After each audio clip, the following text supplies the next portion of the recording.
In this video, I'm going to keep talking about a mathematical background. This will be the last part of the mathematical background for this course.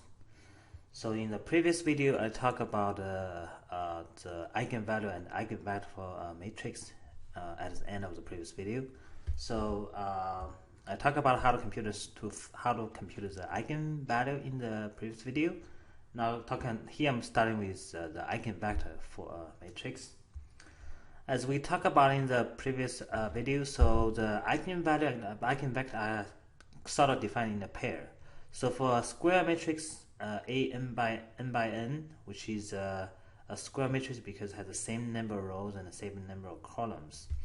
So if A times x is equal to lambda times x, so here x is n by 1 non-zero vector. So first of all, it's non-zero.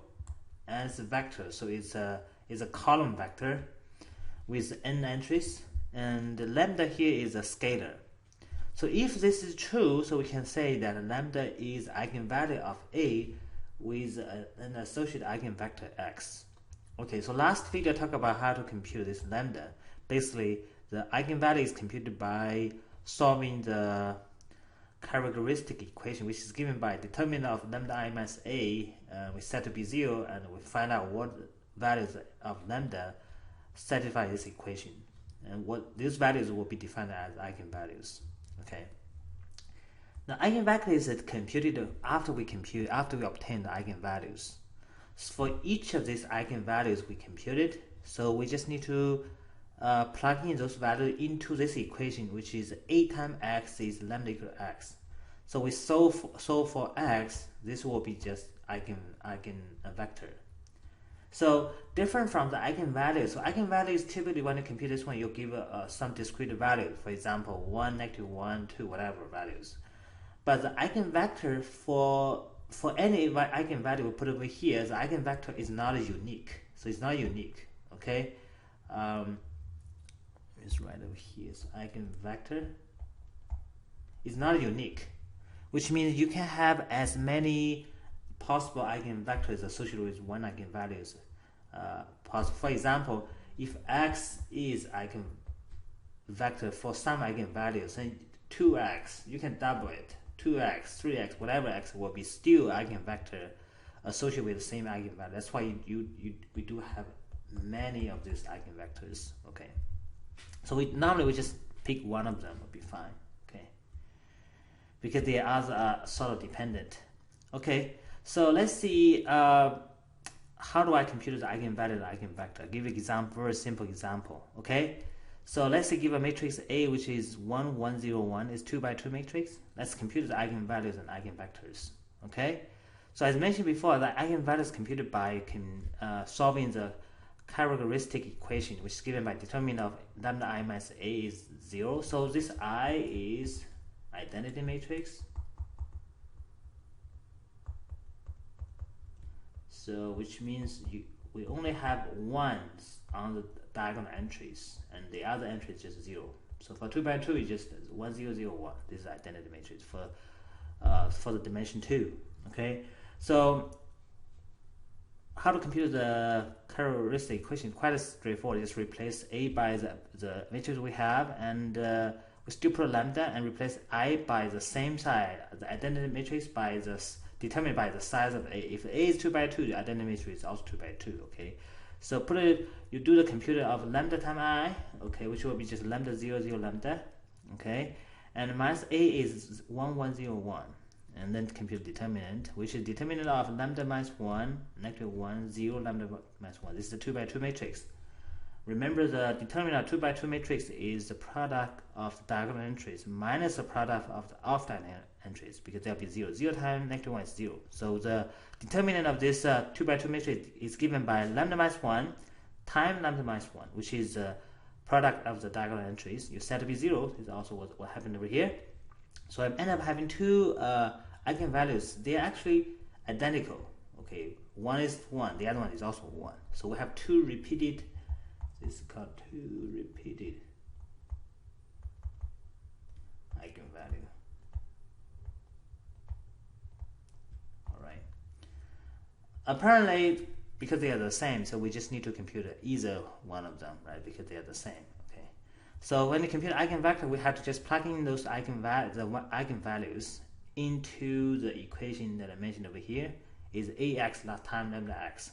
So a is this, x apparently is a vector, is a column vector of size 2, okay, which is the same as the size of the matrix A, okay, 2 by 2. And we assume here x is x1, x2, so we have a times x equal to lambda times x. We replace lambda by 1. We're trying to find out what x1, x2 will satisfy this equation. Okay, so once do the matrix product, okay, which is given by x1 plus x2 is x2, and here which is x1 and x2 is a column vector. So apparently we can write this one as two equations. One is x1, the first entry will be equal to the first entry on the both sides will be equal, so x1 plus x2 is equal to x1. And then for the second entry of both vector, they should be equal. So we have x2 equal to x2. Apparently this is true. It's always true. So I don't have to worry. And for any x2 is true.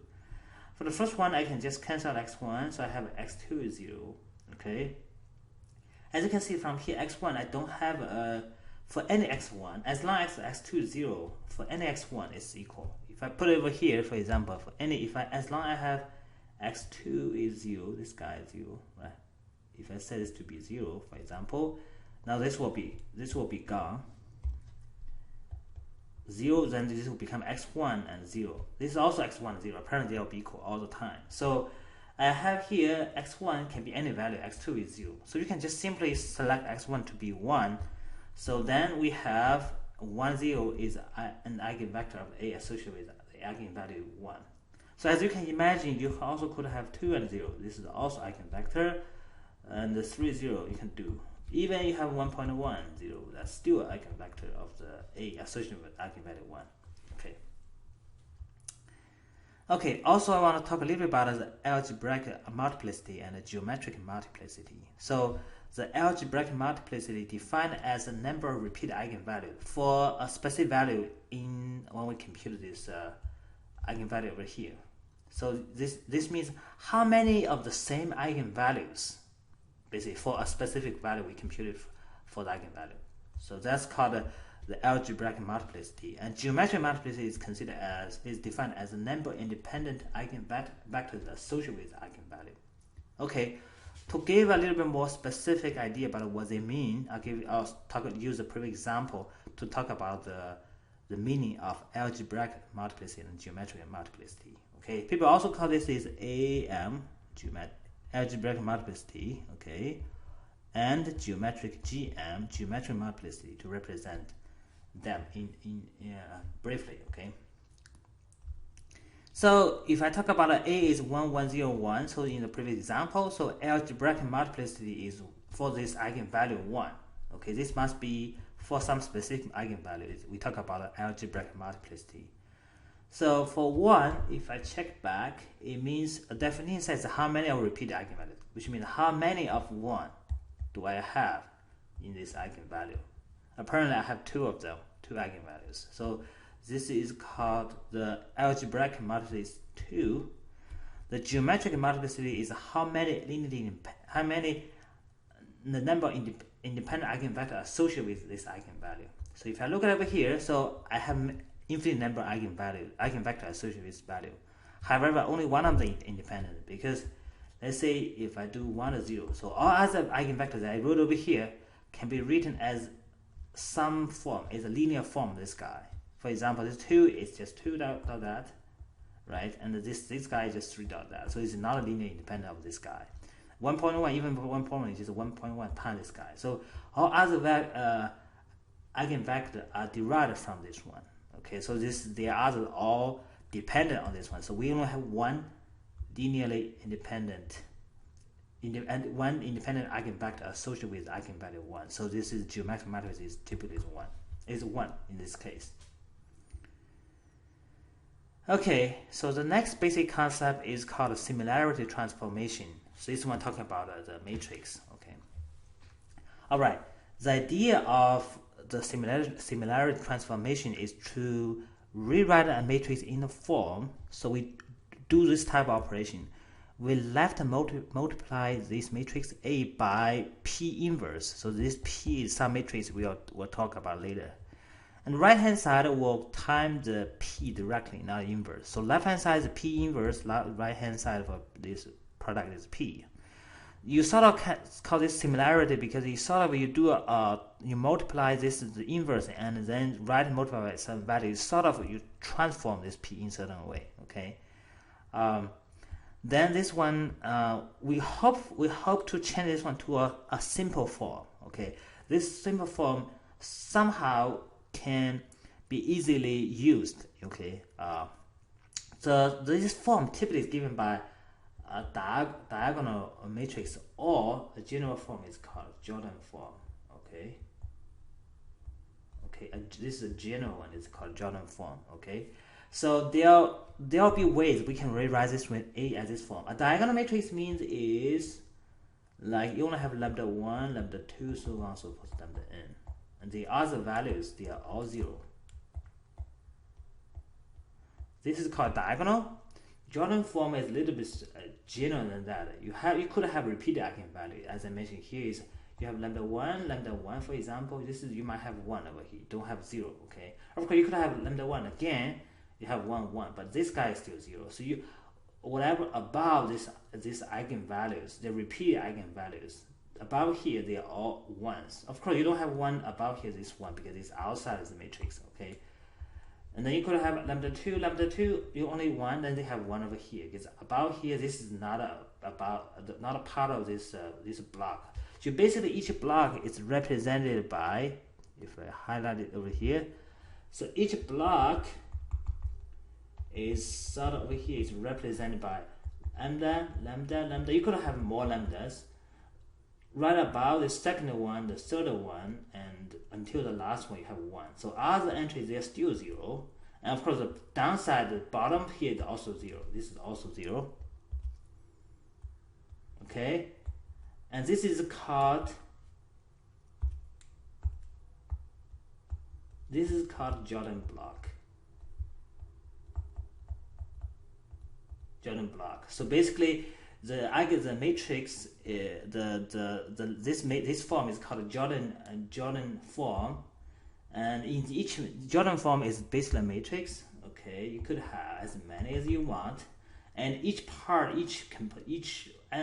entry on the diagonal, each diagonal component. So this component may be one single value or a Jordan block. So this is Jordan block.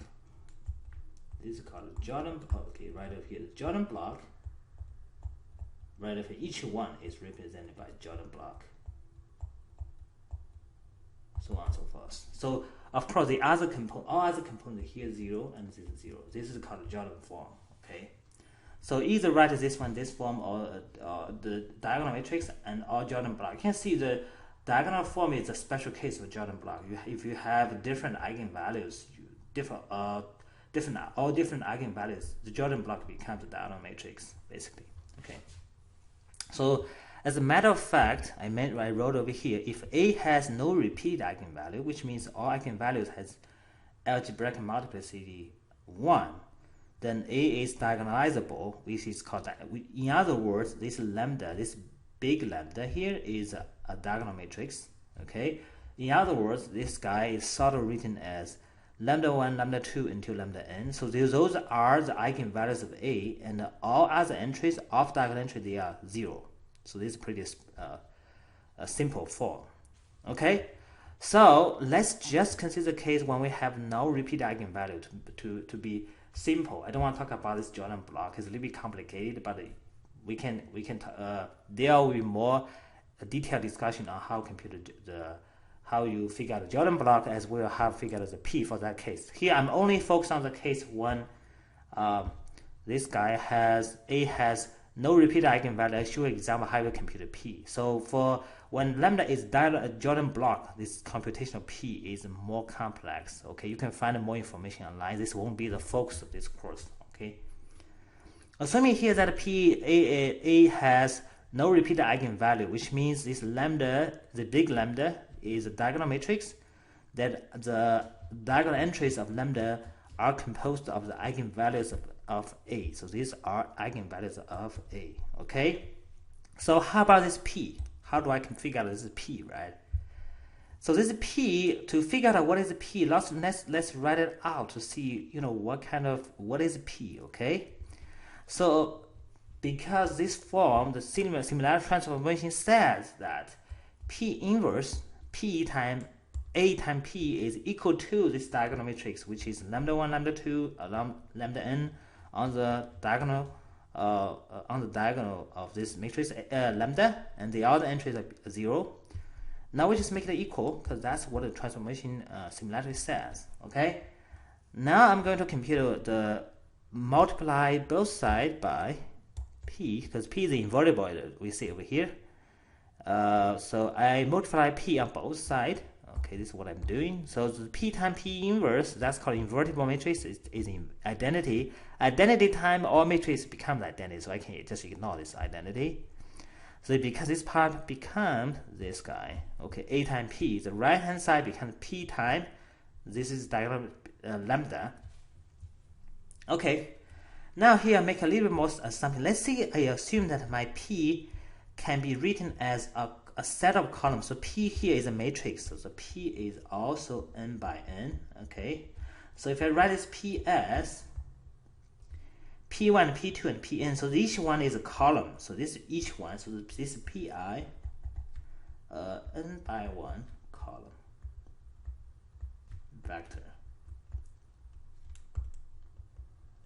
So each Pi is n by 1 column vector. I have column 1, column 2, and column n. Okay, let's assume we can write this one. So this is definitely true. We can write it this way. Okay, I represent P as a set of column vectors. Now, in other words, I can write P as replace P by this vector form. So I have A times P1, P2 times Pn is equal to P1, P2 times Pn times this guy. Okay, times this diagonal matrix. Okay, so this guy can be written as, you do the product, it's almost you do this individual product. You do the product, this guy times this guy times this guy times Pn. So I have AP1, AP2 times Apn. Now this guy, if we do the matrix product, it becomes P1 lambda, P2 lambda times Pn lambda. Okay, this is more like this guy times this guy individually, this guy times this guy, and this guy times this guy. Okay, this is how we can compute the product. Once we do that, okay, we have AP1, AP2, and Apn. So this is still a column. This guy is a column. This guy is also a column because lambda is a scalar, P1 is a column, so this is also a column. Okay, so here I'm doing a switch a little bit because lambda 1 is a constant, is a scalar, so it doesn't matter if you move in front of P1 or after P1. So let's switch the order a little bit. So I have each column should be equal, which means AP1 should be equal to P1 times lambda 1. So here I switch the order between the P1 and lambda 1. So I have AP1 times lambda 1 P1. Okay. Similarly, I have AP2 times lambda 2 P2, so on and so forth until Apn times lambda nPn. Okay, so if you can see from here, you can sort of see this exactly tells about what is this satisfies the definition of eigenvalue and eigenvector. Okay, if I pull it up very beginning, it says, okay, Ax equal to lambda x. So if I write over here, says over here, Ax equal to lambda x. If you compare those, it looks like this P will be my eigenvector and lambda 1 is like eigenvalue. In other words, okay, what is this P? Matrix P is computed based on? It is just based on the eigenvectors associated with eigenvalues on the right hand side in the right order. Okay, so P is a collection of eigenvectors associated with all eigenvalues in the order that they appear in the diagonal matrix lambda, which means if I have lambda 1 over here, P, so I sort of can see this P matrix. If I write this form, so my P matrix, it will be the eigenvector associated with x1, lambda 1, okay, then I have a eigenvector associated with lambda 2, so on and so forth, xn. So these are the eigenvector of x1, so on and so forth, until xn. So you put them together, you get a P. So as a matter of fact, to diagonalize the matrix A, if A has a different no repeat eigenvalues, what we do is first compute the eigenvalue, then compute the eigenvector. Then we just have to stack up the eigenvectors in the way that we want eigenvalue to appear in the order of this big matrix lambda. That's it. Okay, so it sounds pretty straightforward.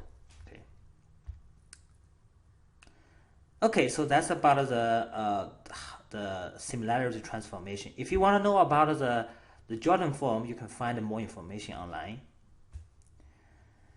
Okay, so next let's move to the equation part, the linear equation. The linear equation talks about the equation when we have A times x equal to b. So A is some matrix. It doesn't mean it's square. It does not have to be square. And the x is a column vector, b is a column vector. They have a compatible side, which means, as mentioned, A times x should have the same size of the b, otherwise this cannot equal. Okay, so this is called a linear equation. So you can sort of understand this as a set of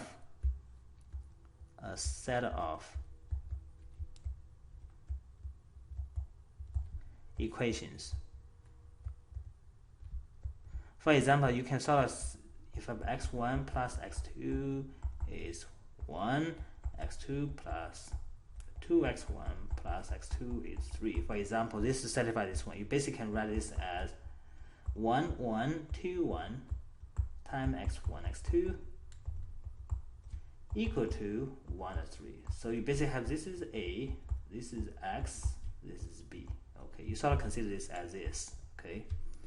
So here there are a couple of definitions. I won't talk about solutions because there will be solutions we can find out. Okay, we have some of the definitions, fundamental definitions. The first one is called range space of A.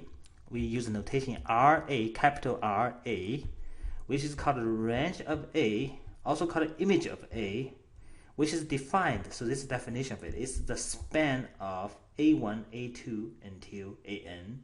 Is alpha 1 A1 plus alpha 2 A2 plus alpha n. This is the span of it. So here, this little A1, A2, and AN are actual column vectors of this matrix A. So here, if I here say, so here we have, if I give this example, so here is A1 is 1 to 2, A2 is 1 to 1. So the range of A, image of A, is just span of these two vectors. Okay. So here give example. If A is 1, 2, 3, 3, 2, 3, 4. Okay. So range of A is the span of these all the column vectors. Okay.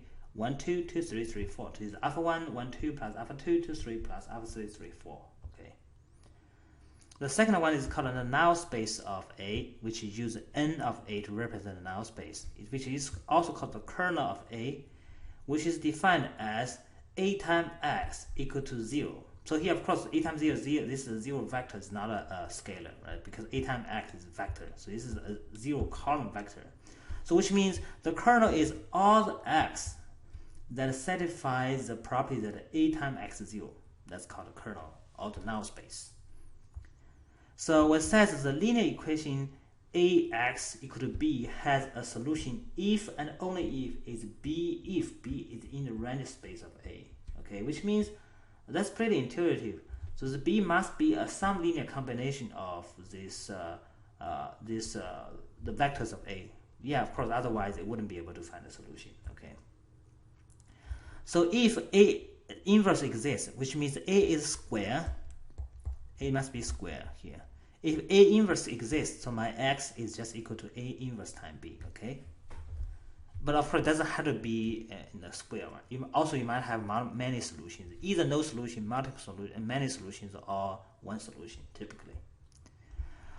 So, next definition is the rank of A. The rank of A is the dimension of A is the number of the linear independent columns of A is the number of linear independent rows of A is also the rank of A transpose. So this is the definition of the rank. So it's called the dimension of A.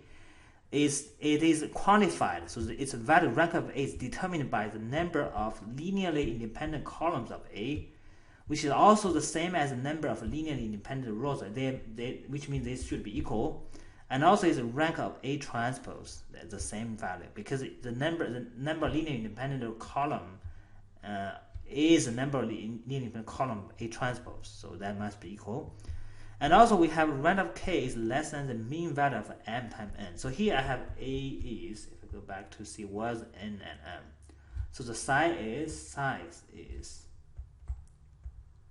M times N. So which is A M times N. So it's M rows and columns. Okay, so the rank of A must be less than or equal to the minimum value of N or M, which is the number of rows and number of columns. Apparently from here, because the number of rows, the linear independent row can be must be less than the number of columns.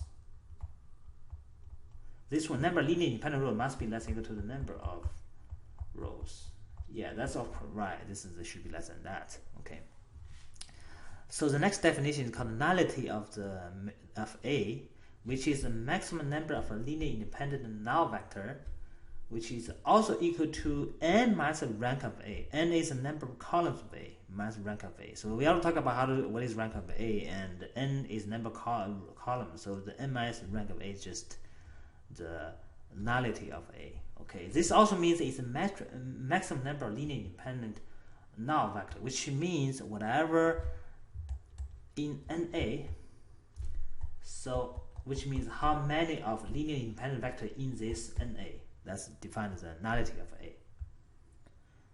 Okay, here are a few useful MATLAB commands for us to compute all these values, not by hand. Of course, you can compute all the stuff by hand. They also, if you use MATLAB, you can use a command to figure out what is the eigenvalue, eigenvector. So here's a command where you compute eigenvalue and all the a lot of these values for a matrix that I mentioned before. So use EIG to compute the eigenvalue. For example, you do EIG A. To give you example over here, this A is typically write MATLAB in this way. So 1, you do a call space, 2 and 3, okay. Semicolon, you do 2, 3, 4, 3, 4, and 5, for example. You define that, okay. Then you say EIG A, okay. This is when you hit enter, you will get right over here. This is you hit enter, of course. You define A, then you hit enter, you will get the eigenvalues. The determinant DET A, so on and so forth. You do the odds, null, rank, inverse A. They're all defined the properties over here. Also for the linear equation AX equal to B, you can define. Of course, you first define what is A, like I mentioned over here, very beginning. You do enter, okay. Then you define B. B probably is just column, okay. Column is just being, for example, 1, 2, 3. You define here, okay. This is defined by column. Then you can just type A backline B. Now you get the solution of that. So for this guy, this type X times A equal to B, you have on the right hand side, A times A on the right hand side. You also can do B /A, okay. That's it. Okay, now you can find a solution. Okay, so that's the way. So typically what you can do, if you're not for sure if your computation is right, you can use the MATLAB command to calculate the eigenvalues and eigenvectors to make sure that what your calculation is correct. Okay. Alright, so next one is about a matrix norm. So we already talked about a vector norm before. So this is a recap of the vector norm that I mentioned before. Okay, before I talk about the matrix norm, make sure you know what the vector norm means, because the matrix norm is a derived norm from the vector norm. Okay. So vector norm talk about a norm, some kind of function of this matrix A, okay. This vector A, sorry, is vector X, and some of the function of this vector X that satisfies this property is called vector. It defined as vector norm. First of all, this vector norm, this function, this is a f of X, So it's basically you can consider this f a function of all the values in A, because x is a vector. If you vector, you have a set of numbers. Let's see here you have x1, x2, x1, x2, xn. It's a function of x1, x2. You can solve it in this way. It's a function of all the values in this vector x. Okay. Now this function, this is defined as this function. So this norm has to be non-negative, first of all. Secondly, it satisfies sort of the linear property. If you scale time this vector by alpha is equal to the absolute alpha times the norm original vector x. Third one is x1, x2. The norms of the sum of two vectors should be less than or equal to the norm of two individual vectors, the sum of two individual vectors. That's it. Okay? And we talk about a very popular norm. It's called a p norm. It's given by this is given by the summation from I to 1 to n xi absolute value to the p sub power. Then you compute the sum of everything. Then you to the power of 1 over p. So that's a very popular form. We talk about also p equal to 1, p equal to 2, and p equal to infinity. That's called one norm, two norm, and infinite norm. Okay. So the matrix norm is actually derived from vector norm. So the matrix norm of A, so first of all, the matrix A can be, doesn't mean it's square, okay, it can be non-square, okay.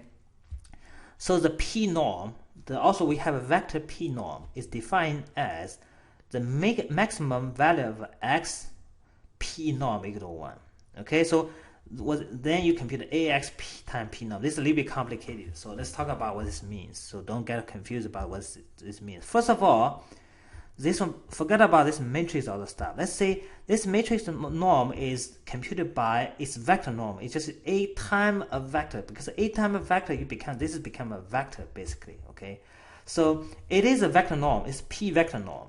Okay, so the time x. So well, actually, I don't select any random x, because I select x, I can make this huge, right? And so you want to compute this norm for all the possible x if the x of the x norm of p is equal to 1. So for all those x vectors, if its p norm equal to 1, then you do the product. Of course, you have many of those. You have infinite number of those. Then you select the maximum of this p norm of the product. So here I give you a visualization of what is in p norm. So basically, this line, this blue circle.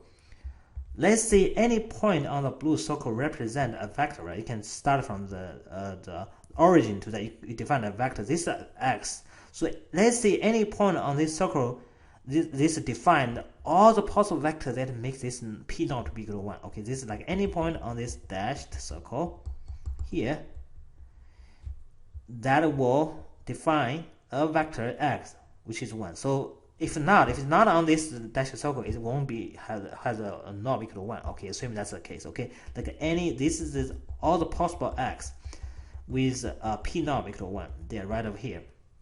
Okay, what the p norm matrix means, you do for every vector. Okay, you do sort of a scan of all the possible vectors. Okay, for each one you do the product.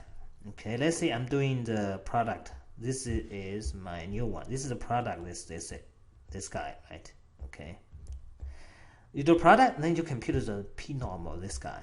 Okay. Similarly, you do the second one. I say this is as the second one I select. So I do the product is over here, and third one is given by this, and fourth one given by this. You select compute all the possible vectors. Then you compute the product. You compute a p norm, and then you find, after you're doing all the computing, you figure out what is the maximum value of it. For example, hey, this guy probably has the longest one norm, right? This is probably the largest one. Just select one of this is the highest one. This is the maximum one. So this value, whatever norm of this guy, will determine this matrix norm. Okay, so that's sort of the idea about how what the matrix norm is defined. Okay, for the p norm. Okay. All right, so I won't talk about many different ideas, but one of the most popular one is called matrix 2 norm, also 2 norm. This is called a matrix 2 norm. Is also called a spectral norm. Okay, spectral norm. This guy is pretty interesting because this guy, like I said, is a matrix 2 norm is given by the maximum of x2 norm equal to 1. So you just basically replace p by 2, okay, right up here. So 2 norm is given by the maximum of ax of 2 norm subject to the fact that x norm 2 norm is equal to 1. Okay, the interesting part of this part is this one, we don't have to scan all the stuff. Okay, actually it's given by the square root of the largest eigenvalue of A transpose times A, which means, hey, I don't have to scan all the x because this has so many x that has a 2 norm equal to 1. I don't have to calculate it. I just need to calculate the eigenvalues of A transpose times A.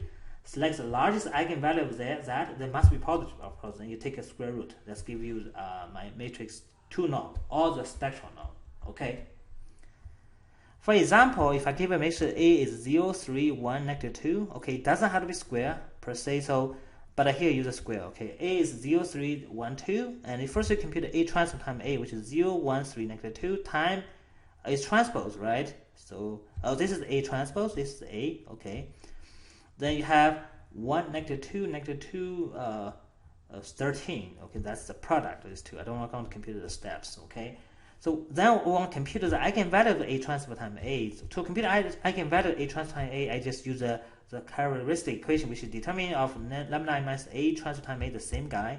I replace it over here, okay, which is determinant of lambda 0, 0 lambda. So I plug in this product over here. Okay, so then we compute the determinant, this 2 by 2, so it's pretty straightforward. It's just determinant of this guy, which is, so lambda minus 1 times lambda minus 13 minus 4. I don't want to compute the details. So then we get the characteristic equation simplified by this. So we find a solution. There are actually two solutions. So one of them is 14 plus square root of 160 divided by 2. The other guy is lambda 2 is 14 minus square root of 160 divided by 2. Apparently this first one is larger than the second one. So largest eigenvalue this guy will be just this value. So the 2 norm is just square root of this guy over here. Okay, so that's how we compute the spectral norm, okay, or the 2 norm.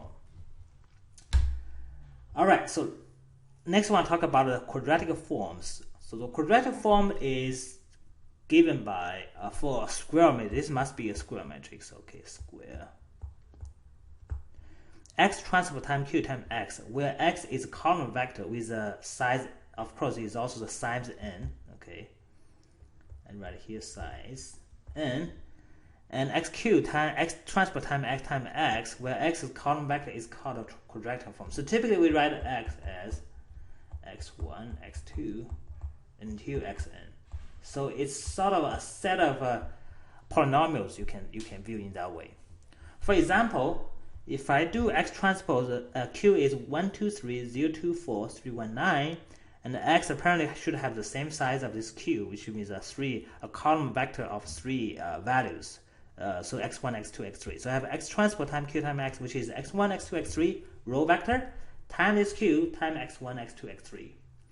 So when you do the calculation, you actually can figure out how many of the coefficients for, you must have x1 squared, x1, x2, x2, x3, x1, x3, x2 squared plus x3 squared. Okay, so we just have to figure out the coefficient over here. So the coefficient actually is given by whatever we have on the diagonal entries is just its square. For example, the first one will be just x1 squared. The second guy will be just here x2 squared. The last guy will be just x3 squared. You just fill in this number over here. This is 1, 2, 9. So this is 1, 2, and 9. And x1, x2, the coefficient for the product x1, x2 is just you do the sum. You put them together, sum of these two values together, you put it over here. This is a 2 plus 0, right? And this guy is x2, x3 is given by this two, okay? This is the second column, the third row, and also the second row and the third column. You put this number together. This is 5. And x1, x3, you can do it's just the coefficient will be just this guy, the first row, third column, and the third row, first column. Okay, you put the value of the two together. You put this one. So it will be x1 squared plus 2x1, x2 plus 5x1, 2x3 plus 6x1, x3 plus 2x2 plus 9x3 squared. So that's this is a quadratic form basically. Okay. So in general speaking, if I have a Q which is a Q11, Q12 until Q1n, and Q21, Q2n, Qn1, Q, this is n by n. So xq times xt times q times x. So here, assuming x is x1, x2, xn. Okay.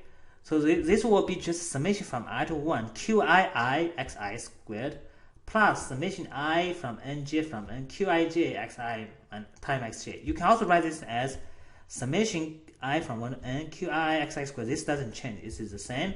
The third one, you sort of can see this summation I from 1 to n, summation j from n, qii plus qji xi times xj. This is what I use to compute this value. You can sort of use this property to compute this form. Okay. Okay, so here, if Q is equal to Q transpose, for this matrix, square matrix Q, if Q is equal to Q transpose, it's called symmetric. If Q is equal to negative Q transpose, it's called skew symmetric. So for example, if Q is 1, 2, 2, 1, so Q transpose, here is also 1, 2, 2, 1. So this is symmetric.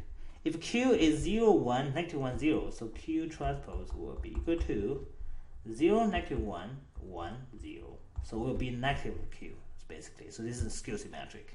Okay. So if it's Q is skew symmetric, we can compute x transpose times Q times x is always equal to 0.